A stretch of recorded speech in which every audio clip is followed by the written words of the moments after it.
हाय दोस्तों। पिछले वीडियो के अंदर मैंने आपको इलेक्ट्रोमैग्नेटिक लॉज का बेसिक आइडिया दिया था। वहां हमने मैग्नेटिज्म के दो लॉज सबसे पहले देखे, एक तो बायट सेवर्ट्स लॉ, एक एम्पियर्स लॉ।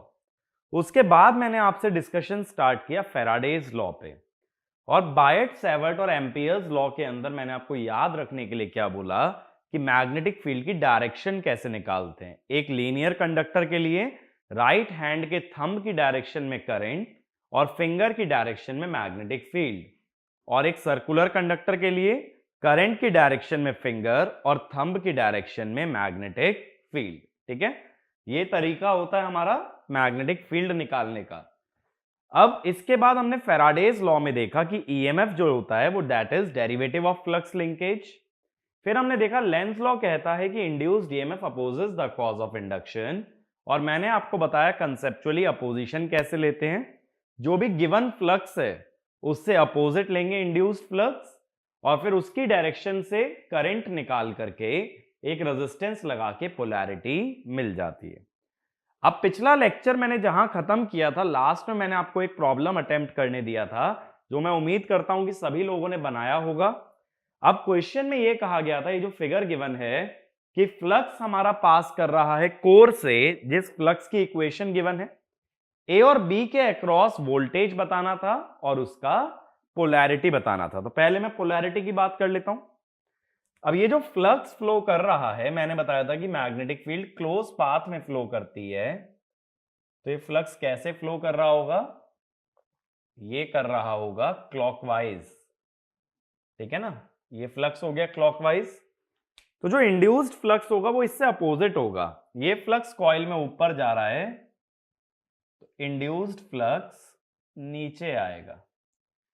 अब इंड्यूस्ड फ्लक्स के हिसाब से करंट निकालना है। फ्लक्स नीचे चाहिए तो करंट कैसे होगा? सर्कुलर कंडक्टर में या सर्कुलर कॉइल में पीछे से राइट आगे से लेफ्ट। नीचे फ्लक्स आने के लिए पीछे से राइट आगे से लेफ्ट,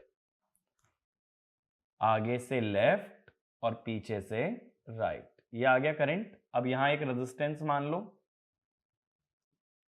करंट ऐसे आ रहा है तो ऊपर वाले पे प्लस और नीचे पे माइनस, ए पे प्लस और बी पे माइनस। ये पोलैरिटी मिल गई भाई। अब पोलैरिटी मिल जाने के बाद वोल्टेज कैसे लिखोगे? मैंने बताया था अब माइनस साइन का यूज मत करना, अब सिंपली लिखना n d phi by d t. N है 100, d by d t phi है 0.05 साइन 377 टी। तो ये हो गया 5 into 377 cos 377t 1885 cos 377t। तो ये हमारे पास आ गई वोल्टेज। ठीक है, इस तरीके से फैराडेज लॉ और लेंज लॉ अप्लाई करते हैं, और ये प्रिंसिपल जो है ना ट्रांसफॉर्मर के अंदर बहुत ज्यादा काम आएगा। अगर अब तुम्हें ये समझ आ गया है कि पोलैरिटी कैसे निकलती है ईएमएफ की, तो ये प्रिंसिपल ट्रांसफॉर्मर के अंदर बहुत जगह यूज किया जाता है। तो ये बहुत ही ज्यादा रेलिवेंट है। ठीक है, इसको बिल्कुल हल्के में मत लेना। जितने एग्जाम्पल प्रैक्टिस कर सकते हो करो, इस पे अपनी तरफ से बना लो वाइंडिंग। ऐसा एक कोर लो, वाइंडिंग कैसे भी बनाओ, और एक बार ट्राई करके देखो कि कैसे तुम डिराइव करते हो कि वोल्टेज की पोलैरिटी क्या आएगी। नहीं तो इसी डायग्राम में फ्लक्स अपोजिट करके देख लो, फिर देखो क्या होता है। तो ये सारी चीजें जब ट्राई करोगे ना, तो ये चीज पे कमांड आ जाएगा, क्योंकि बिना इसके ट्रांसफॉर्मर की वोल्टेज पोलैरिटी नहीं पता लग सकती। ठीक है, तो अब आगे चलते हैं। मैंने बताया था कि अब हम लोग नेक्स्ट बात करेंगे मोशनल ईएमएफ की, लेकिन मोशनल ईएमएफ समझने के लिए पहले हम बात करते हैं फोर्स बाय मैग्नेटिक फील्ड। ठीक है, मोशनल ईएमएफ से पहले ये जरूरी है, force produced by magnetic field. इसमें सबसे पहला हम बात करते हैं, सबसे पहली बात, force on a moving charge. अगर कोई चार्ज मोशन में है तो उस पे फोर्स कितना होगा? अब ये फोर्स निकालने के लिए बात होती है यहां लॉरेंट्ज फोर्स लॉ की। अब ये लॉरेंट्ज एक साइंटिस्ट था जिसने हमें बताया कि कोई भी चार्ज अगर मोशन में होता है तो उस पर मैग्नेटिक फील्ड एक फोर्स अप्लाई करती है, और जब मैग्नेटिक फील्ड उस पर फोर्स अप्लाई करती है तो वही फोर्स मैं निकालना चाहता हूं। जैसे मान लो ये मैग्नेटिक फील्ड है, मैं क्रॉस का मतलब क्या बताया था लास्ट वीडियो में, क्रॉस का मतलब है into the plane of board, और तुम्हारी कॉपी के लिए into the plane of paper. यहां मैग्नेटिक फ्लक्स डेंसिटी मैंने दिखाई है बी, ठीक है, यहां एच का यूज नहीं होगा, बी का यूज होगा। अब कोई चार्ज है, ये क्यू चार्ज है, सपोज ये v वेलोसिटी से मूव कर रहा है, तो अब इसके अंदर क्या होता है कि जब मैग्नेटिज्म की वजह से फोर्स आता है वो होता है क्यू v क्रॉस b। तो ये फोर्स हमें बताया लॉरेंट्स ने। अब चार्ज पे फोर्स दोनों फील्ड लगा सकती हैं, इलेक्ट्रिक फील्ड भी लगा सकती है और मैग्नेटिक फील्ड भी। तो जब कभी मैं बात करूंगा टोटल फोर्स किसी भी चार्ज पे, ये दो फील्ड की वजह से होगा, इलेक्ट्रिक फील्ड और एक मैग्नेटिक फील्ड, ठीक है। और ये कंप्लीट स्टेटमेंट होती है लॉरेंट्स फोर्स लॉ की, that the force on a charge is combined effect of electric and magnetic field. अब देखो जब हम इलेक्ट्रोस्टैटिक्स पढ़ते हैं तो कई बार हम लोग मिसकंसेप्शन लेके चलते हैं कि इलेक्ट्रोस्टैटिक्स का मतलब है study of charge at rest. ऐसा नहीं होता। इलेक्ट्रोस्टैटिक्स का मतलब होता है वो प्रॉपर्टीज जो चार्ज पोजेस करता है, भले ही वो रेस्ट पे हो भले ही वो मोशन में हो। लेकिन मैग्नेटिज्म की जो प्रॉपर्टीज हैं वो तभी आ सकती हैं जब चार्ज मूविंग हो। तो ये बात समझना, इलेक्ट्रोस्टैटिक रेस्ट और मोशन दोनों की बात करता है और मैग्नेटिज्म सिर्फ मूविंग चार्ज की बात करता है। इसीलिए चार्ज मूविंग भी है भले ही, लेकिन उस पर इलेक्ट्रिक फोर्स लग रहा है Q इंटू इलेक्ट्रिक फील्ड। अब देखो इतना बेसिक मैं समझता हूं कि पता होगा कि इलेक्ट्रिक फील्ड की वजह से जो फोर्स आता है वो चार्ज इंटू इलेक्ट्रिक फील्ड होता है। इतना बेसिक कंसेप्ट आपका क्लियर होना जरूरी है। अब क्या होता है, इसके बाद हम नेक्स्ट फोर्स की बात करते हैं, force on a current carrying conductor.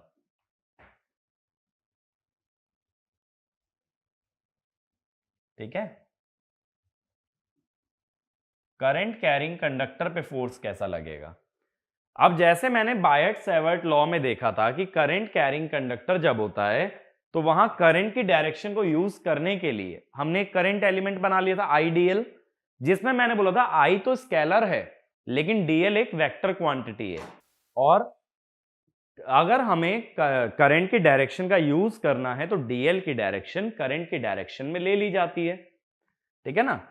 तो अब मैं क्या कहता हूं कि एक स्मॉल चार्ज पे फोर्स कितना लगेगा, d q v cross B.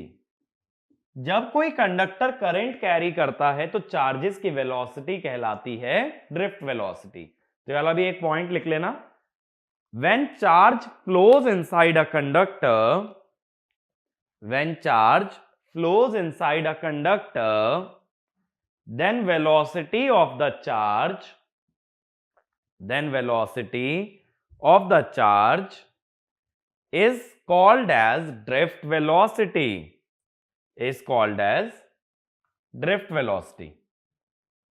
तो इसीलिए करंट कैरिंग कंडक्टर में जो चार्ज की वेलोसिटी पुट होगी that will B drift velocity. Drift velocity का मतलब होता है जो वेलोसिटी इलेक्ट्रिक फील्ड की वजह से आए। जब कभी चार्ज इलेक्ट्रिक फील्ड के कारण मूव करता है ना तो उसको ड्रिफ्ट फिनोमिना कहते हैं। अब ये जो ड्रिफ्ट वेलोसिटी है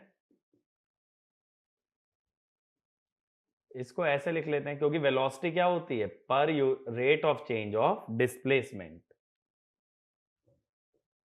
या तो D L by d T कह दो। ठीक है, तो ये डी टी अगर बाहर ले आते हो तो d q by d t d l cross b. अब यहां तो मुझे बताने की जरूरत नहीं, आगे क्या करोगे भाई, d q by d t होगा करंट, तो I d l cross b. इस बात का मतलब समझो जैसे देखो फिर से मैं ऐसे ही मैग्नेटिक फील्ड ले लेता हूं क्रॉसेस में, ठीक है, ये मेरे पास मैग्नेटिक फील्ड आ गई।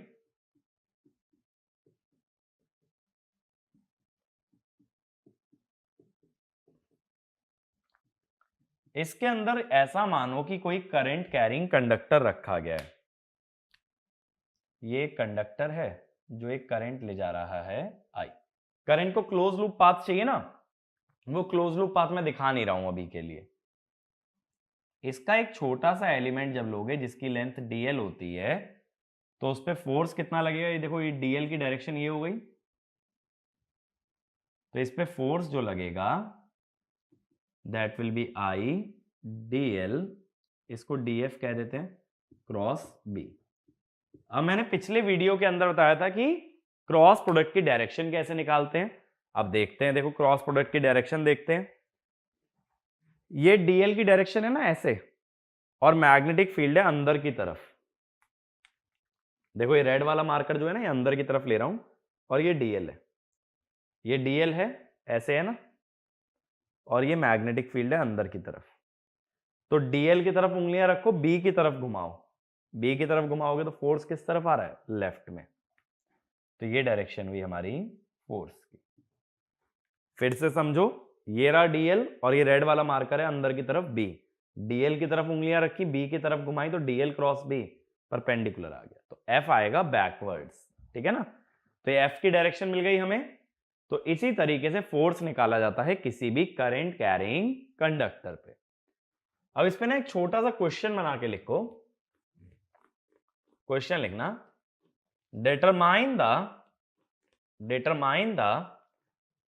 magnitude and direction of force per unit length between two current carrying conductor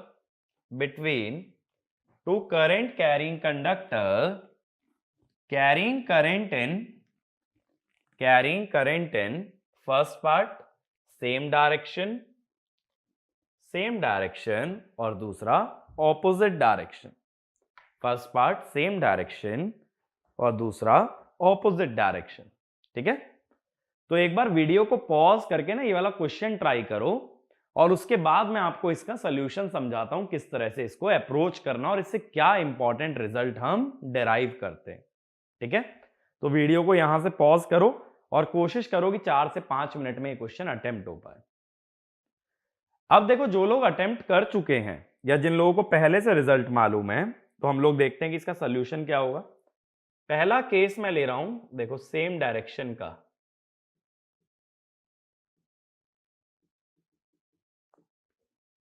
same direction के लिए मैं क्या करता हूं, देखो कंडक्टर ऐसे मान लेता हूं कि दोनों का करंट बाहर की तरफ आ रहा है, एक का करंट I1 और दूसरे का करंट I2।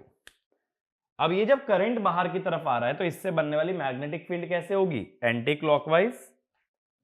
तो इससे बनने वाली देखो मैग्नेटिक फील्ड होगी एंटी क्लॉकवाइज। मैंने बोला था ना सीधा कंडक्टर है तो थंब की डायरेक्शन में करंट और फिंगर की डायरेक्शन से मिलती है मैग्नेटिक फील्ड। तो ये करंट और एंटी क्लॉकवाइज मैग्नेटिक फील्ड। तो इस कंडक्टर पे मैग्नेटिक फील्ड कैसी दिखेगी, ऊपर की तरफ। अब मुझे फोर्स निकालना है। फोर्स अगर निकालोगे तो करंट बाहर आ रहा है, आई dl क्रॉस b था ना, करंट की डायरेक्शन में dl और b ऊपर है, तो करंट बाहर आ रहा है और b ऊपर है, तो करंट की डायरेक्शन में dl क्रॉस b। तो मेरा अंगूठा किस तरफ आ रहा है, लेफ्ट में आ रहा है ना, dl क्रॉस b। तो ये वाला फोर्स हो जाएगा F12, फोर्स ऑफ 1 on 2। अगर 2 की वजह से पहले पे फोर्स निकालना था तो इसकी मैग्नेटिक फील्ड बनाओ। डॉट है करंट की डायरेक्शन में थंब, तो फिंगर एंटी क्लॉकवाइज जा रही है, तो इसकी जो मैग्नेटिक फील्ड आएगी वो भी एंटी क्लॉकवाइज आएगी। तो इस पे मैग्नेटिक फील्ड कैसे बनेगी, B2 डाउनवर्ड्स। अब मैग्नेटिक फील्ड डाउनवर्ड है, इसका करंट है बाहर की तरफ, करंट की डायरेक्शन में ले लो dl, तो dl नीचे की तरफ फिंगर ले जानी है b की तरफ, dl क्रॉस b में dl क्रॉस बी, तो किस तरफ फोर्स आया, राइट, तो ये फोर्स हो गया F21, यानी फोर्स ऑफ 2 on 1। तो यहां फोर्स कैसा आ गया, फोर्स इज एट्रैक्टिव, ठीक है, ये वाला फोर्स बना एट्रैक्टिव। रही बात मैग्नीट्यूड की, तो देखो मैंने H क्या बताया था, H1 निकाल लो, म्यू नॉट, सॉरी H1 मैंने बताया था I by 4 pi into distance. Distance क्या है, डिस्टेंस दोनों कंडक्टर का डिस्टेंस है D, ठीक है। अब अगर मुझे B चाहिए, B1, मान लो बीच में फ्री स्पेस है,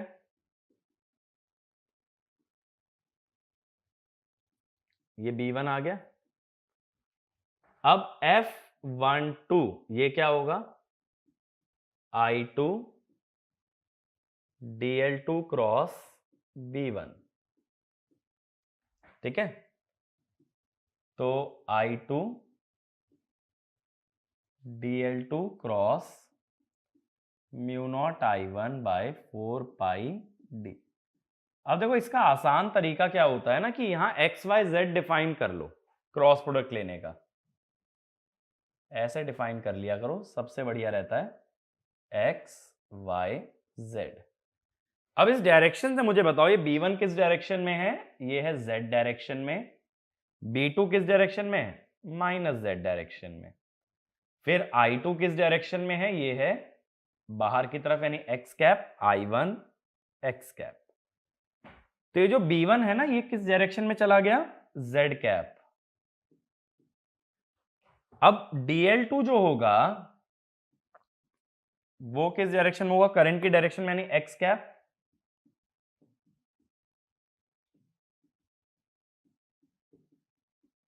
अब ये बताओ, ये पता है कि x क्रॉस z कैसे निकलता है, तो जिन लोगों को पता है बहुत ही बढ़िया बात है, नहीं पता है तो आई जे के जो करते हैं ना, आई जे के को यहां ax ay az लिख लेते हैं, ये होता है रूल।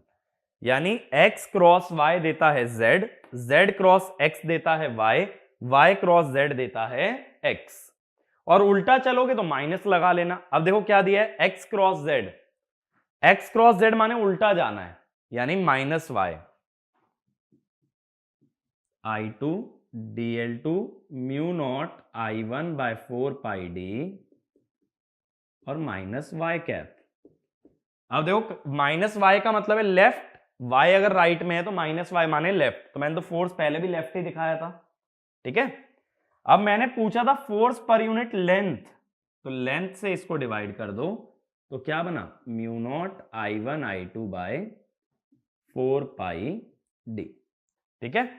तो ये फोर्स पर यूनिट लेंथ आ गया, और यही एक्चुअल में वैल्यू होगी न्यूटन थर्ड लॉ से। अगर सोचो इक्वल और ऑपोजिट फोर्सेस लगेंगे तो F12 इक्वल टू F21, तो फोर्स कैसा बन रहा है, अट्रैक्टिव, और फोर्स पर यूनिट लेंथ यानी इसकी यूनिट क्या होगी, न्यूटन पर मीटर। तो ये हमारा फोर्स बनेगा दोनों कंडक्टर्स के बीच में। अब दूसरा केस था ऑपोजिट डायरेक्शन। अब जो लोग इस क्वेश्चन को नहीं बना पाए थे वो लोग क्या करें, वीडियो को यहां से पॉज करें और सेम प्रोसेस फॉलो करके ऑपोजिट डायरेक्शन का काम करो, ठीक है। तो मैं ऑपोजिट डायरेक्शन का सॉल्यूशन बताता हूं क्या करेंगे। यहां पे जो करंट है ना, अब इसको अंदर मान लो, इसकी डायरेक्शन हो गई माइनस ax कैप। अब देखो ये जब करंट अंदर आ रहा है तो ये जो ब्लू वाली मैग्नेटिक फील्ड मैंने बनाई है, अब की बार मैं ऑपोजिट डायरेक्शन की बात कर रहा हूं, सेकंड केस।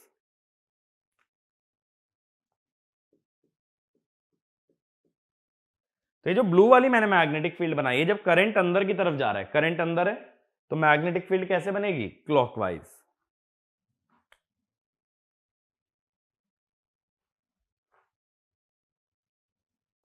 ये मैग्नेटिक फील्ड बन गई, ठीक है।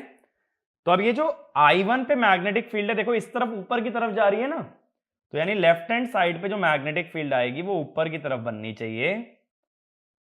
तो यहां ऐसी मैग्नेटिक फील्ड आनी चाहिए B2, और किस डायरेक्शन में, AZ कैप।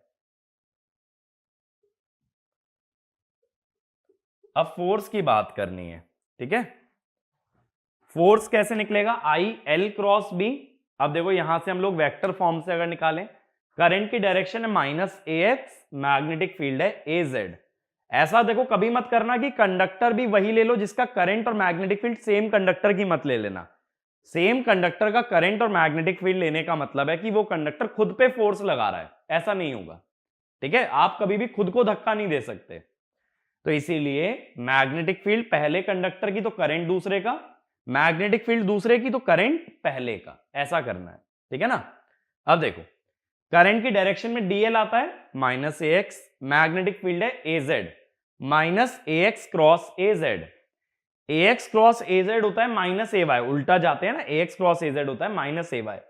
तो माइनस साइन एक और है पहले से, तो फोर्स का डायरेक्शन क्या आएगा, ए वाई। ए वाई का मतलब है राइट हैंड साइड, ठीक है। बात समझ आई, दोबारा समझो। करंट के डायरेक्शन में डीएल लेंगे minus A X, magnetic field है A Z, minus A X cross A Z होता है ए वाई, तो राइट में आया।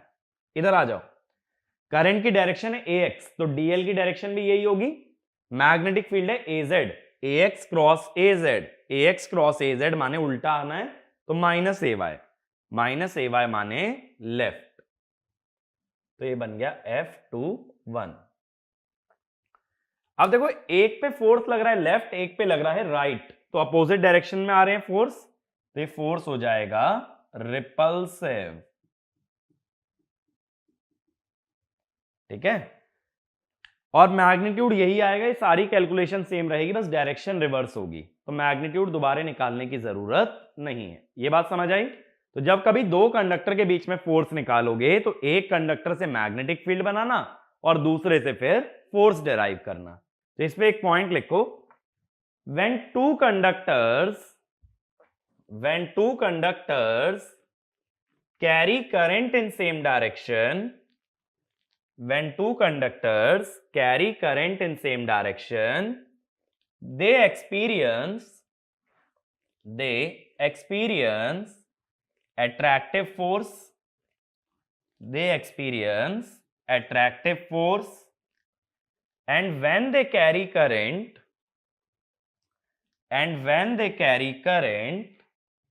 in opposite direction,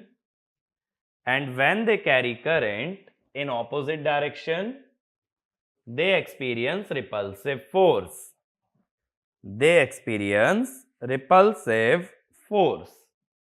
ठीक है। तो ये हमारी यहां से ऑब्जर्वेशन है, सेम डायरेक्शन में अट्रैक्टिव फोर्स, अपोजिट डायरेक्शन में रिपल्सिव फोर्स। तो इस पे एक और क्वेश्चन लिखो, the figure shows a wire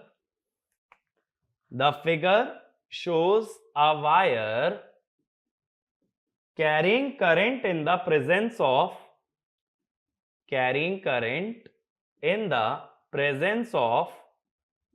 magnetic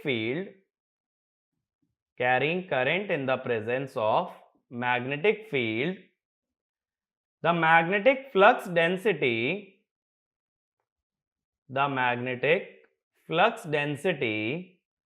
is 0.25 Tesla, directed into the page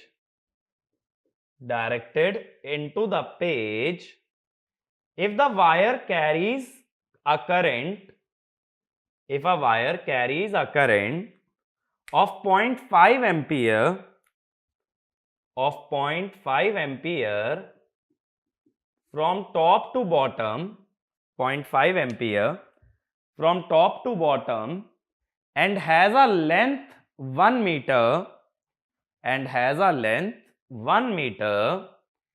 find the magnitude and direction of the force, ये लेंथ दिखा रखी है 1 मीटर, ठीक है। तो यहां से वीडियो को पॉज करके एक बार ये वाला क्वेश्चन अटेम्प्ट करो, फिर हम इसका सॉल्यूशन देखते हैं। ये फिगर ड्रॉ कर लेना, एक क्वेश्चन के साथ फिगर गिवन है, ठीक है। तो वीडियो को पॉज करके एक क्वेश्चन के लिए मैं आपको जो टाइम दे रहा हूं वो है 3 मिनट्स, 3 मिनट्स में आपको अटेम्प्ट करना है। अब जो लोगों ने क्वेश्चन अटेम्प्ट कर लिया, इसका सॉल्यूशन देखते हैं। अगेन देखो मैं क्या करता हूं, सबसे पहले मैं एक्स वाई जेड डिफाइन कर लेता हूं मेरे लिए इजी करने के लिए क्वेश्चन। मैं एक्स वाई जेड डिफाइन कर लेता हूं और क्रॉस प्रोडक्ट के लिए मैं दिखा देता हूं ए X A Y A Z. ठीक है, अब देखो करंट किस डायरेक्शन में, करंट डाउनवर्ड्स है, डाउनवर्ड्स माने जेड से अपोजिट। तो करंट की जो डायरेक्शन है, या ऐसा कह दो आई डीएल की जो डायरेक्शन है वो है 0.5 dl minus A z cap. Current की डायरेक्शन नहीं लिख सकते ना, करंट एक स्केलार है। मैग्नेटिक फील्ड अंदर की तरफ है, एक्स है बाहर की तरफ, मैग्नेटिक फील्ड है अंदर। तो बी वेक्टर लिखोगे, कितना बताया था magnetic flux density 0.25 tesla minus A X. अब हम क्या जानते हैं तरीका कि फोर्स डीएफ ये होता है आई डीएल क्रॉस बी। ठीक है, यानी 0.5 dl minus A z cap cross 0.25 minus A x cap. तो minus A Z cross minus A x, minus minus हो गया प्लस, जेड क्रॉस एक्स हो गया वाई।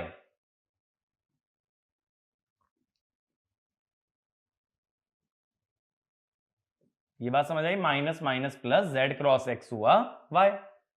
अब फोर्स चाहिए तो इंटीग्रल लेना पड़ेगा डीएफ वेक्टर का, यानी 0.125 A Y cap integral DL. DL का इंटीग्रेशन होगा लेंथ, लेंथ है 1 मीटर, तो ये आ गया न्यूटन। वाई का मतलब राइट में, राइट में हमारा फोर्स कैसा बनेगा ये,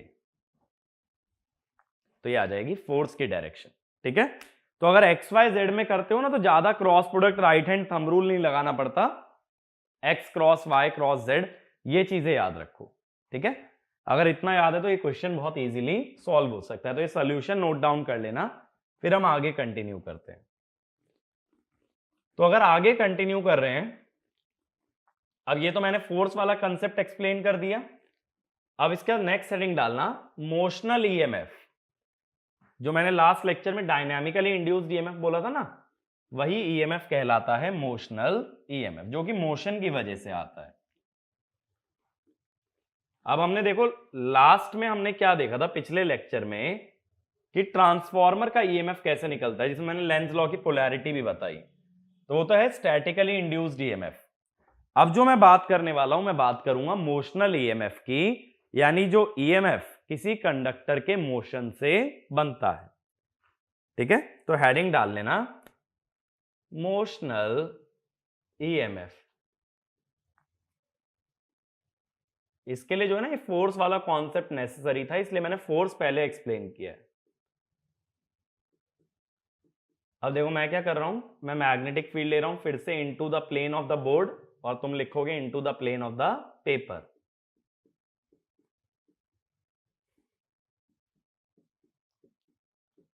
अब मान लो कोई एक कंडक्टर है, ये एक कंडक्टर है, ये v वेलोसिटी से मूव कर रहा है एक मैग्नेटिक फील्ड के अंदर। मुझे पता लगाना है इस कंडक्टर के दोनों एंड्स पे या दोनों एंड्स के बीच कितना ईएमएफ प्रोड्यूस हो रहा है, कितना ईएमएफ इंड्यूस होगा। ठीक है, उसे बोलेंगे मोशनल ईएमएफ। अब क्या होता है, हम ये जानते हैं जब भी कोई चार्ज मूव करता है तो उस पे मैग्नेटिक फील्ड एक फोर्स अप्लाई करती है, ऐसा हम जानते हैं। अब कोई कंडक्टर मूव करेगा तो उसके अंदर रखे हुए इलेक्ट्रॉन्स उसी के साथ चलेंगे। तो हम ये कह सकते हैं जैसे जैसे कंडक्टर मूव कर रहा है उसके अंदर का चार्ज भी साथ साथ मूव कर रहा है। तो ये वाला पॉइंट लिखना, as the conductor moves inside, as the conductor moves inside the magnetic field, moves inside the magnetic field, the charge inside the conductor, the charge inside the conductor also moves in the same direction, also moves in the same direction along with conductor also moves in the same direction along with the conductor. इसका मतलब है जो भी charges हैं वो भी v velocity से आगे चल रहे हैं। अब मेरे को क्या पता है, किसी भी चार्ज पे जो फोर्स लगता है वो होता है q v क्रॉस b। ठीक है भाई। अब मैं फिर से एक्स वाई जेड बना लेता हूं ये चीज समझने के लिए, डायरेक्शन समझने के लिए, एक्स वाई जेड। और क्रॉस प्रोडक्ट के लिए भी मैं तुम्हें दिखा देता हूं यूनिट वेक्टर्स।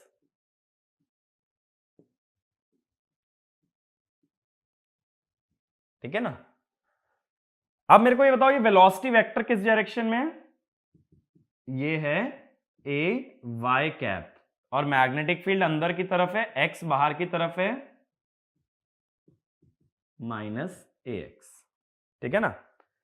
अब देखो, अगर पॉजिटिव चार्ज की बात करें, पॉजिटिव चार्ज पे फोर्स कैसा लगेगा? पॉजिटिव चार्ज है Q, velocity A Y cap cross B minus A X. A Y cross minus A X कितना होगा? A Y cross A X होता है minus A Z, A Y cross minus A X, तो A Y cross A X से minus A Z, एक और minus sign आने से ए जेड हो जाएगा, तो q v b a z cap. अगर नेगेटिव चार्ज पे फोर्स की बात की जाए तो माइनस क्यू रख लो।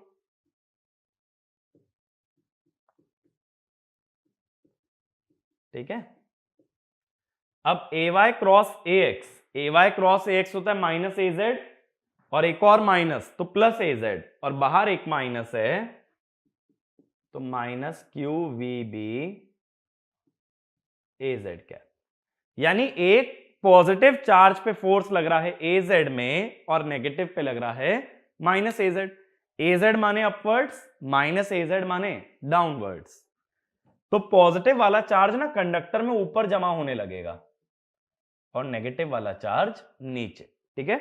तो इसके नीचे ये पॉइंट लिखना, यहां तक नोट करने के बाद, due to force applied by magnetic field, due to force applied by magnetic field, the positive charge accumulates, the positive charge accumulates near the top of the conductor, near the top of the conductor, and negative charge accumulates, and negative charge accumulates near the bottom, near the bottom। Negative charge नीचे आ गया। अब ये positive और negative charge जब separate हो गए तो एक इलेक्ट्रिक फील्ड बनाएंगे। अब ये तो बताने की जरूरत नहीं है, इलेक्ट्रिक फील्ड हमेशा प्लस से माइनस बनती है, तो ये इलेक्ट्रिक फील्ड बन गई। ठीक है। Electric field is directed from plus two minus, तो इलेक्ट्रिक फील्ड की डायरेक्शन क्या है? डाउनवर्ड्स है, यानी E minus A Z.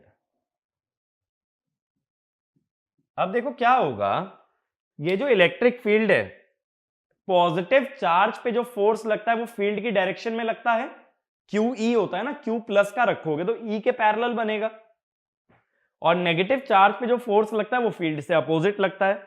Again Q E है, क्यू अगर नेगेटिव होगा तो इलेक्ट्रिक फील्ड से ऑपोजिट बनेगा। तो यानी पॉजिटिव चार्ज पे इलेक्ट्रिक फील्ड फोर्स लगाएगी डाउनवर्ड्स, और नेगेटिव चार्ज पे अपवर्ड्स। मेरी बात समझ आ रही है? चार्ज पे जो फोर्स लगता है इलेक्ट्रिक फील्ड का वो होता है क्यू ई, तो अगर क्यू पॉजिटिव तो ई के पैरेलल, क्यू नेगेटिव तो ई के एंटी पैरेलल। यानी ये इलेक्ट्रिक फील्ड पॉजिटिव चार्जेस पे फोर्स लगाएगी नीचे, और नेगेटिव चार्जेस पे फोर्स लगाएगी ऊपर। अब देखो, मैग्नेटिक फील्ड पॉजिटिव चार्ज को ऊपर भेजना चाह रही है, इलेक्ट्रिक फील्ड नीचे भेजना चाह रही है, तो इक्विलिब्रियम कंडीशन क्या बनेगी? इक्विलिब्रियम कंडीशन में नेट फोर्स किसी भी चार्ज पे बनेगा जीरो। तो अगला पॉइंट लिखना, electric field is induced such that, electric field is induced such that it opposes, such that it opposes the force of magnetic field, it opposes the force of magnetic field and under equilibrium condition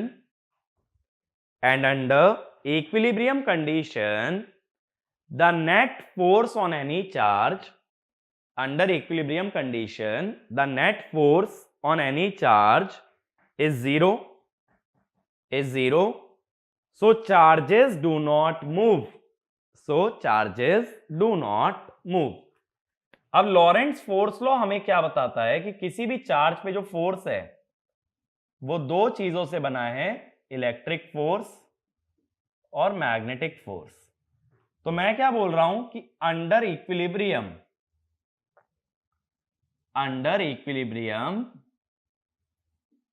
F vector हो जाएगा zero, यानी electric field plus v cross b is zero. Electric field कितनी हो जाएगी? Minus v cross b. और देखो अभी भी तो हमने देखा था कि v क्रॉस बी किस डायरेक्शन में आता है? az, और इलेक्ट्रिक फील्ड किस में है? Minus az। सही तो आ रहा है माइनस साइन, क्योंकि देखो दोबारा देखो v क्रॉस बी का डायरेक्शन था az और इलेक्ट्रिक फील्ड का है माइनस az, तो माइनस साइन आया। लेकिन मेरा इंटरेस्ट इलेक्ट्रिक फील्ड में नहीं था, मेरा इंटरेस्ट था वोल्टेज में। अगर मैं वोल्टेज की बात करूं तो पोटेंशियल डिफरेंस होता है minus integral E dot dl।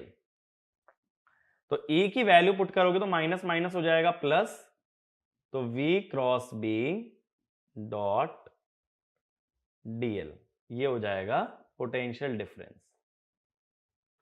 ठीक है, अब ये जो dl वेक्टर होता है ये डायरेक्टेड होता है from negative to positive charge. Negative to positive charge अपने केस में कैसा होगा? अपवर्ड्स, क्योंकि नेगेटिव चार्ज नीचे है, पॉजिटिव चार्ज ऊपर है।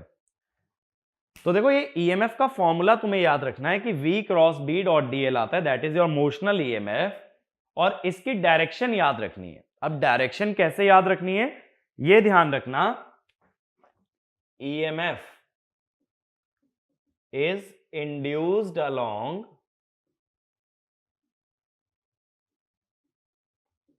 V cross B। अब ये EMF की डायरेक्शन क्या होती है?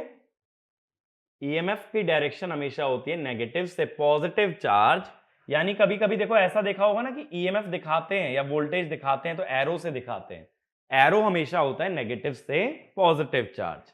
तो वाला एक पॉइंट लिखना, motional EMF is always directed, motional EMF is always directed along V cross B, along V cross B, and direction of EMF implies direction of EMF implies direction from negative to positive terminal, direction from negative to positive terminal. यानी अगर V cross B करोगे ना तो ये जो direction देगा वो negative से पॉजिटिव टर्मिनल पे होगी, तो उससे हमें ईएमएफ की पोलैरिटी मिल जाती है। अब देखो स्टैटिक ईएमएफ में मैंने बताया था फ्लक्स बना के पोलैरिटी निकलेगी, और मोशनल ईएमएफ में V क्रॉस B से पोलैरिटी निकलेगी। ठीक है, तो ये दो चीजें याद रखनी है। ये बात क्लियर हुई? मोशनल ईएमएफ का कंसेप्ट क्लियर है? तो ये सारा डेरिवेशन नहीं भी याद रखोगे तो भी चलेगा, बट एक तो मोशनल ईएमएफ की वैल्यू और एक उसकी डायरेक्शन, ये दो चीजें याद रखना बहुत जरूरी है। इसको भी मैं एक्सप्लेन करता हूं एक एग्जांपल से, तो एक क्वेश्चन नोट डाउन करना। Figure shows a conductor moving with uniform velocity, figure shows a conductor moving with uniform velocity of 10 meter per second towards right in a uniform magnetic field,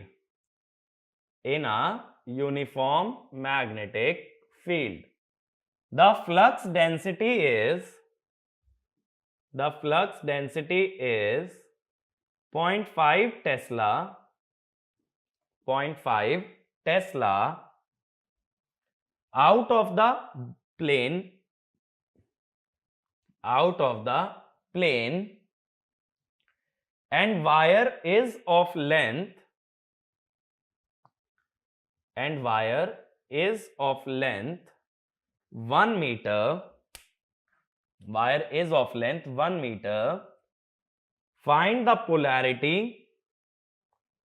find the polarity and magnitude of EMF, find the polarity and magnitude of EMF।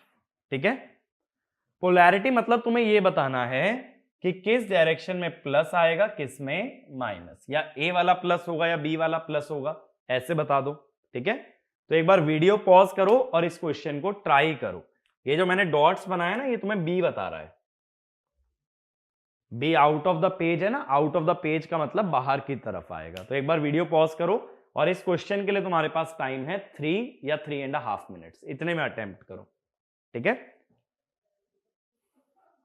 अब देखो जो लोग attempt कर चुके हैं, इस question के solution के बारे में बात करते हैं। तो ये वेलोसिटी है, पहले एक काम करो ना, XYZ बना लेते हैं। तो वेलोसिटी किस डायरेक्शन में बताओ, AY में है ना। कितनी बताइए वेलोसिटी, वेलोसिटी हमें बताई है 10 मीटर पर सेकेंड, 10 AY कैप। बी बताया है 0.25 टेस्ला, किस डायरेक्शन में, बाहर की तरफ, AX कैप। अब EMF की जो डायरेक्शन होती है, मैंने बताया अभी, V क्रॉस B के पैरेलल होती है।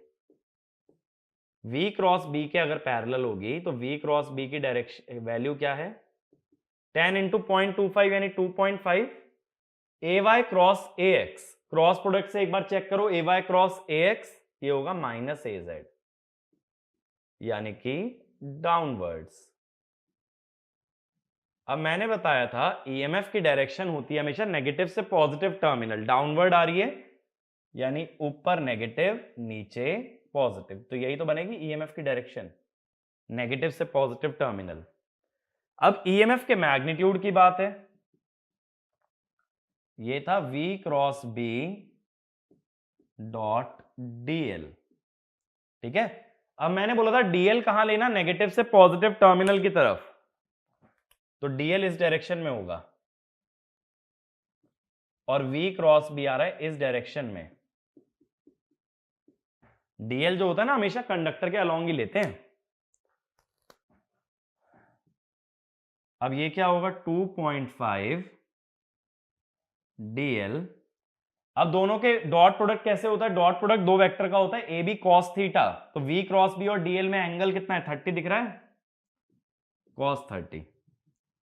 2.5 इंटू √3/2 इंटीग्रल DL। तो कंडक्टर की लेंथ कितनी बताइए, कंडक्टर की लेंथ हमें बता रखी है 1 मीटर, तो इंटीग्रल DL होगा लेंथ, तो ये बनेगी 2.5 √3/2, सॉरी वोल्ट, EMF की बात हो रही है ना, वोल्ट। ठीक है, तो V क्रॉस B करके डायरेक्शन निकाल ली और फिर मैग्नीट्यूड के लिए V क्रॉस B का इंटीग्रल होगा with respect to DL। DL कहां होगा, नेगेटिव से पॉजिटिव डायरेक्शन या नेगेटिव से पॉजिटिव टर्मिनल, और कंडक्टर के अलोंग ही होता है, इसलिए 30 डिग्री का यूज होगा। ठीक है भाई, ये बात बढ़िया से क्लियर है, मोशनल EMF। ठीक है, काफी इंपॉर्टेंट कॉन्सेप्ट है मोशनल EMF। जितनी भी रोटेटिंग मशीन आएंगी ना, वहां EMF की पोलैरिटी मोशनल EMF से ही होती है, खासकर डीसी मशीन में तो बहुत यूजफुल चीज है। बहुत जगह अब तुम डॉट क्रॉस देखने वाले हो आगे चल के, तो वहां V क्रॉस B से ही बताऊंगा, तो ये प्रिंसिपल भूलना नहीं। ठीक है, बहुत बेसिक सा प्रिंसिपल है लेकिन बहुत ज्यादा यूजफुल है। अब आगे चलें। अब इलेक्ट्रोमैग्नेटिज्म का जो लास्ट कंसेप्ट अपने लिए इंपॉर्टेंट है, that is your dot convention. अब देखो डॉट कन्वेंशन का रोल क्या होता है, डॉट कन्वेंशन का पर्पस ये होता है जब म्यूचुअल इंडक्शन होता है। म्यूचुअल इंडक्शन का मतलब जब करंट कोई और कैरी करे और उसकी वजह से ईएमएफ किसी और कॉइल में इंड्यूस हो। जैसे मान लो मैं करंट कैरी कर रहा हूं, ईएमएफ तुम में इंड्यूस हुआ, तो that is your mutual induction. तो म्यूचुअल इंडक्शन का मतलब when current is carried by one coil but EMF is produced in the other coil. तो डॉट कन्वेंशन क्या करता है, जब दो कॉइल म्यूचुअली कपल्ड होती हैं, मैग्नेटिकली कपल्ड होती हैं, मैग्नेटिकली कपल्ड का मतलब दोनों के बीच में मैग्नेटिक फील्ड आ रही है, तो जब दो कॉइल में मैग्नेटिक फील्ड एक दूसरे को जोड़ती है, तब एक कॉइल की पोलैरिटी पता करके दूसरे की पोलैरिटी बताई जा सकती है। यानी अगर दो कॉइल हैं जिसमें की कॉमन फ्लक्स है, तो एक कॉइल का वोल्टेज का पोलैरिटी पता है, तो दूसरे का बताने के लिए क्या यूज होता है, डॉट कन्वेंशन। तो इसमें लिखना dot convention is used to determine the polarity of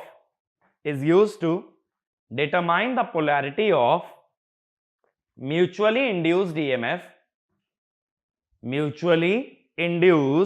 EMF, which means current is carried by one coil,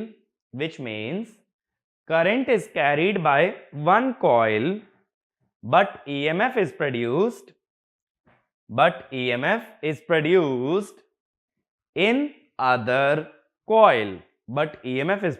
in other coil, ठीक है।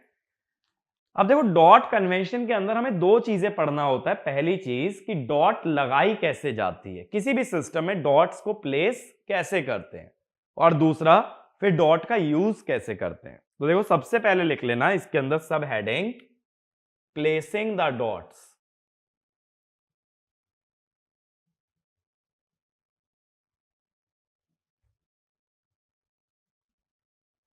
ठीक है ना। अब प्लेसिंग द डॉट्स में क्या होता है, देखो मान लो ये एक कोर है, फेरोमैग्नेटिक मटेरियल है, इसके ऊपर हमने दो कॉइल वाउंड कर दिए हैं।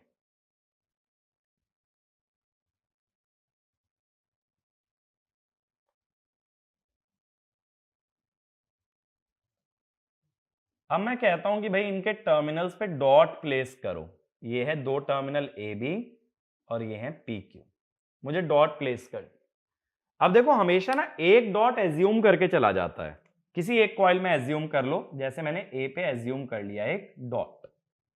Step 1 assume dot at one of the terminals in one coil. Step लिखते चलना साथ साथ। Step 1 assume a dot at one terminal of a coil. अब इस डॉट से ना करंट एंटरिंग मान लो I1, ठीक, करंट बन गया।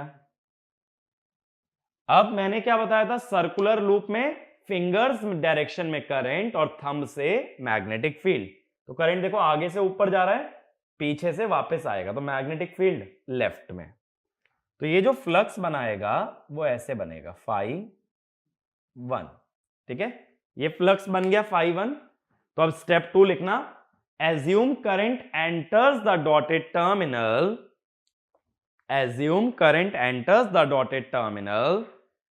and determine the direction of flux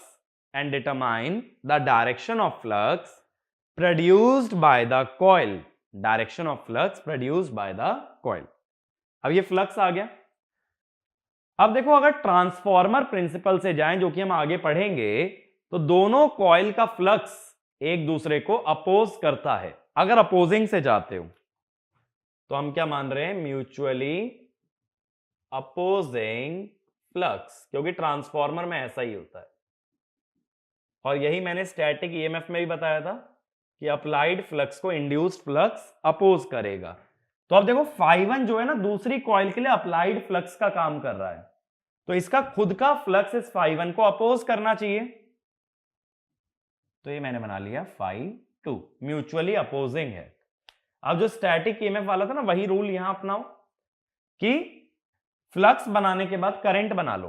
current बनाओगे कैसे आएगा भाई, फ्लक्स आना चाहिए राइट में, तो करंट पीछे से ऊपर जाए और आगे से नीचे आए, पीछे से ऊपर जाए और आगे से नीचे आए, यानी पीछे से ऊपर गया और आगे से नीचे आया।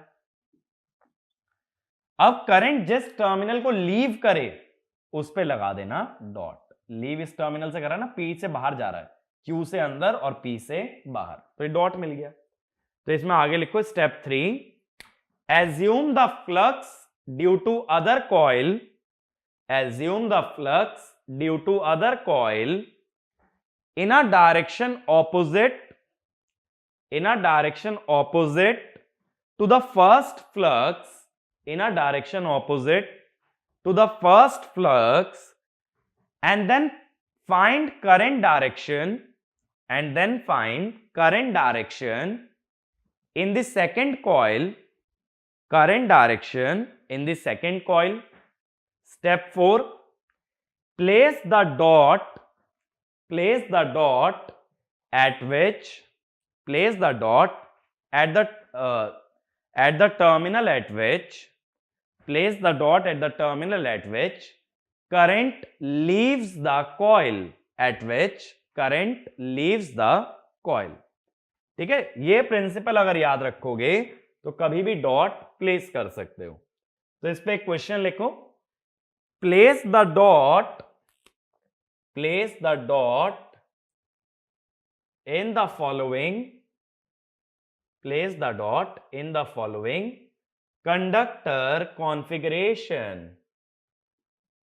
in the following conductor configuration. तो मैं ना कुछ डायग्राम्स तुम्हें बना के दे रहा हूं, इसमें डॉट्स प्लेस करना, ठीक है भाई। अब देखो तुम्हारा आंसर यूनिफॉर्म आए, इसके लिए मैं क्या कर रहा हूं कि एक डॉट मैं दे रहा हूं, क्योंकि इसी एग्जाम्पल जो मैंने तुम्हें समझाया है मानने के लिए तो बी पे भी मान सकते थे, ठीक है। अच्छा हाँ देखो पिछले एग्जाम्पल में क्या होगा, तुमने ए पे मानी थी ना, तो इसका आंसर क्या होगा, ए एंड पी। इसी का दूसरा आंसर हो सकता है बी एंड क्यू। अगर डॉट बी पे मानते तो दूसरी डॉट क्यू पे आती, चाहे तो ट्राई कर लेना। अब मैं तुम्हें एक डॉट फिक्स करके दे रहा हूं ए पे। अब वीडियो पॉज करके सबसे पहले मुझे दूसरी डॉट की लोकेशन बताओ, पी और क्यू में से कहां पे आएगी, ठीक है। ऐसा मत करना दूसरी डॉट बी पे आएगी, एक कॉइल में एक ही डॉट होती है, तो मैं पहले ही तुम्हें ऑप्शन दे रहा हूं, पी या क्यू एक आंसर हो सकता है, ठीक है। तो एक बार वीडियो पॉज करो। अब देखो जो लोग अटेम्प्ट कर चुके हैं, हम लोग सोल्यूशन देखते हैं। स्टेप 1 के हिसाब से पहले डॉट में करंट एंटरिंग मान लिया जाए, ये बन गया करंट। अगर करंट आगे से लेफ्ट जा रहा है तो फ्लक्स कैसा बना, डाउनवर्ड्स, तो इस कॉइल का फ्लक्स आ गया ये φ1, ठीक है। अब तीसरा स्टेप क्या था कि दूसरी कॉइल का फ्लक्स अपोजिंग मान लो, तो ये फ्लक्स हुआ φ2। इससे करंट निकाल लो, फ्लक्स ऊपर चाहिए तो आगे से करंट राइट और पीछे से लेफ्ट, आगे से राइट पीछे से लेफ्ट। जिस टर्मिनल को करंट लीव करे उस पे लगा दो डॉट, ठीक है। तो आंसर क्या आ जाएगा इसका, ए एंड क्यू। ये क्लियर हुआ। ऐसे ही अब देखो एक और एग्जांपल लेते हैं। आंसर ना हर बार वीडियो पॉज करके निकालते चलना, ऐसे इंतजार मत करना कि मैं सॉल्यूशन बताऊंगा तभी आएगा। जब तक खुद से नहीं निकालोगे जब तक इस चीज की प्रैक्टिस नहीं हो सकती।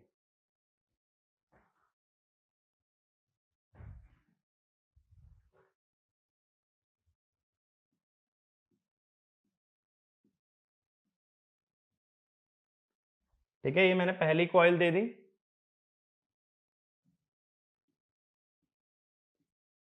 और ये मैंने दूसरी कॉइल दे दी, ए बी पी क्यू। चलो अब की बार एक काम करता हूं, पहला डॉट ए की जगह बी पे दिखा देता हूं। अब ट्राई करो, ठीक है, वीडियो पॉज करो, फिर से ट्राई करो।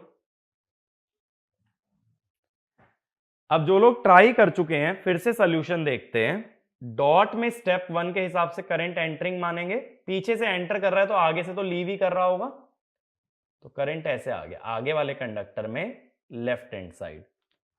अब करंट अगर आगे वाले कंडक्टर में लेफ्ट है तो फ्लक्स कैसे बनेगा, डाउनवर्ड्स, आगे से लेफ्ट पीछे से राइट। तो फ्लक्स अगर डाउनवर्ड्स बनाते हो,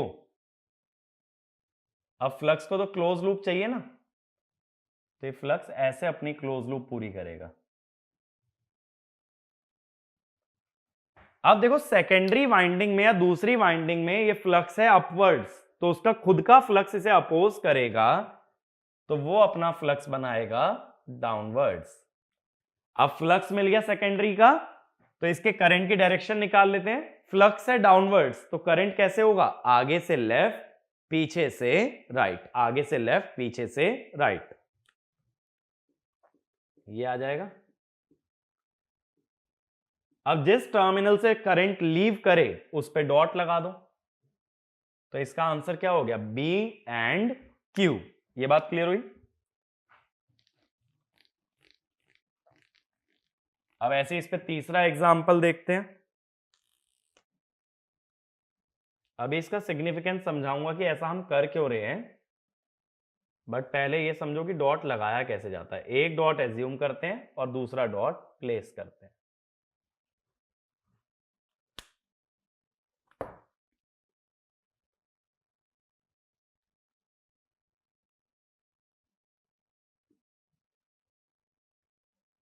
ठीक है, एक कॉइल हो गई,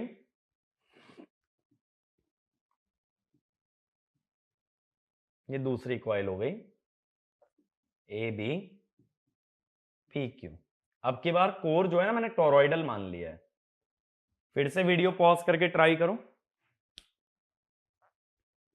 अब जो लोग ट्राई कर चुके हैं अगर सोल्यूशन देखें, अगेन पहली डॉट से करंट एंटरिंग माना, करंट ऐसे आ गया ना, करंट अब ऐसे आ रहा है, देखो करंट आगे से जा रहा है नीचे, पीछे से आएगा ऊपर, तो मैग्नेटिक फील्ड लेफ्ट में आ रही है ना। राइट हैंड से देखो, आगे से नीचे पीछे से ऊपर, ठीक है, आगे से नीचे पीछे से ऊपर, तो लेफ्ट बनी। लेफ्ट अगर बनी तो ऐसे आ जाएगी। लेफ्ट का मतलब हुआ क्लॉकवाइज, क्लोज लूप बनेगी ना। अब इसमें देखो, सॉरी लेफ्ट नहीं राइट बन रही है ना, इस तरफ तो राइट आ रहा है, आगे से नीचे पीछे से ऊपर, तो ये राइट बन रही है, राइट बन के इधर से लेफ्ट गई। अब ये तो पहली वाली वाइंडिंग का फ्लक्स हो गया phi 1। दूसरी वाइंडिंग का जो फ्लक्स है ना वो इससे उल्टा होना चाहिए, ये होना चाहिए phi 2। अब इस फ्लक्स को हमें किस तरफ फ्लक्स चाहिए, राइट में। राइट में चाहिए तो पीछे से करंट ऊपर और आगे से करंट नीचे। उंगलियों को देखना, आगे से करंट नीचे, पीछे से करंट ऊपर। अब जिससे लीव करे उस पे डॉट, तो आंसर क्या हो जाएगा, ए एंड पी। ठीक है, अगर हमने बोला पीछे से ऊपर जा रहा है, पीछे से ऊपर जा रहा है, फिंगर्स का ना फ्रंट वाला पार्ट ये है, तो ये आगे से, आगे से कैसे आ रहा है, नाखून को देखें अगर, नीचे आ रहा है। ठीक है, तो ये तरीका होता है कि डॉट प्लेस करने का। और जैसा मैंने बताया हर क्वेश्चन में दो आंसर पॉसिबल हैं। जैसे इसका है बी एंड क्यू, तो इसका हो सकता है ए एंड पी। इसका है ए एंड पी, तो इसका दूसरा आंसर हो सकता है बी एंड क्यू। अब बात है डॉट क्यों लगाते हैं। ठीक है, तो इसको भले ही एक छोटा सा क्वेश्चन बना के लिख लेना, what is the significance of dot convention. What is the significance of dot convention. ठीक है, तो अब मैंने क्या बोला, अगर एक वाइंडिंग में तुम्हें वोल्टेज की पोलैरिटी पता है तो दूसरी वाइंडिंग की वोल्टेज पोलैरिटी निकाल सकते हो। तो इसमें लिखना, while knowing the voltage polarity, while knowing the voltage polarity across one coil, we can determine the voltage, we can determine the voltage across other coil, across other coil। इसका मतलब ये हुआ, देखो इस कॉइल में अगर डॉट पे plus है और अनडॉटेड टर्मिनल पे है माइनस, सपोज ये वोल्टेज V1 गिवन है। ठीक है, अगर एक डॉट पे प्लस आया तो दूसरी डॉट पे भी प्लस आएगा, ये अब हमने डिटरमाइन किया है। ठीक है, तो रूल क्या हुआ, तो रूल लिखना, रूल करके ही लिख लेना, the polarity of dot, the polarity of dot in both the coils is same, the polarity of dot in both the coils is same। ऐसी सोचो, यहां अगर मैं ऐसे दे दूं माइनस प्लस V1, अगर ये गिवन है तो डॉट पे तुमने माइनस दिखाया तो यहां भी डॉट पे माइनस आएगा, ये क्या हो गया, डिटरमाइन किया गया। तो एक तरफ अगर डॉट पे तुम्हें वोल्टेज का साइन पता है तो दूसरी तरफ का साइन पता लगाया जा सकता है। ठीक बात है। इसका मतलब ये होता है, देखो ट्रांसफार्मर के अंदर अगर प्राइमरी पे जो अप्लाइड वोल्टेज है उसकी पोलैरिटी जानते हो तो सेकेंडरी की वोल्टेज की पोलैरिटी पता लगा सकते हैं। ठीक है। बाकी डॉट का और जो यूज होता है वो मैग्नेटिकली कपल्ड सर्किट्स में होता है, उसमें हम नहीं जाएंगे, वो सारा पार्ट आपका नेटवर्क में कवर होगा। ठीक है। तो उतना डिटेल में नहीं जा रहा हूं क्योंकि उसका यहां कोई पर्पज ही नहीं है मशीन के अंदर।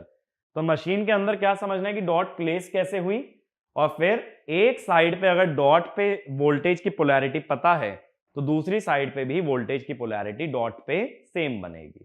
तो ये है अपना डॉट कन्वेंशन। ठीक है। तो इलेक्ट्रोमैग्नेटिज्म की इतनी नॉलेज होना सफिशिएंट है। तो ओवरऑल देखो क्या क्या चीजें मालूम होनी चाहिए। अगर मैं समराइज करूं, बायट-सैवर्ट लॉ, ये बहुत ज्यादा यूज नहीं होगा लेकिन ये मैग्नेटिक फील्ड की डायरेक्शन के लिए इंपॉर्टेंट था। फिर इसके बेसिस पे direction of H vector and B vector, मैंने दो ही चीजें बताई। सर्कुलर के केस में फिंगर की डायरेक्शन में करंट, थंब की डायरेक्शन में मैग्नेटिक फील्ड, और लीनियर कंडक्टर के केस में फिंगर की डायरेक्शन में मैग्नेटिक फील्ड और थंब की डायरेक्शन में करंट। एम्पियर्स लॉ, ये कुछ एक जगह काम आएगा। फिर फैराडेज लॉ,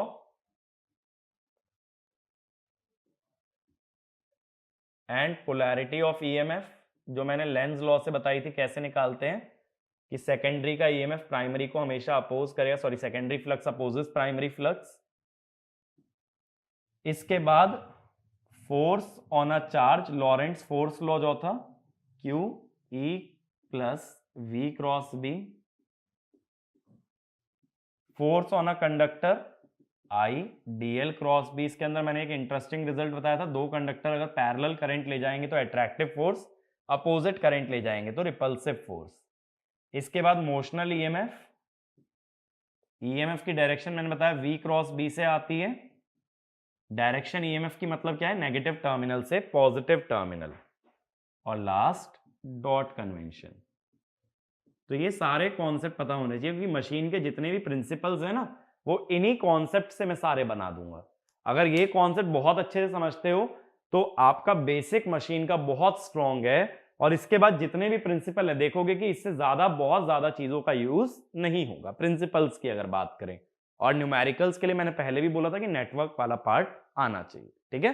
तो इस लेक्चर को यहीं वाइंड अप करते हैं। अब अगला टॉपिक जो हम पढ़ेंगे, हम लोग बात करेंगे मैग्नेटिक सर्किट की, जिस पे डायरेक्ट क्वेश्चन गेट के अंदर पूछा जा सकता है। ठीक है ना। तो ये वाला टॉपिक हमारा यहीं फिनिश होता है। तो नेक्स्ट जो भी थ्योरी लेक्चर हम लोग देखेंगे उसके अंदर मैग्नेटिक सर्किट्स के बारे में बात करेंगे। ठीक है। Thank you.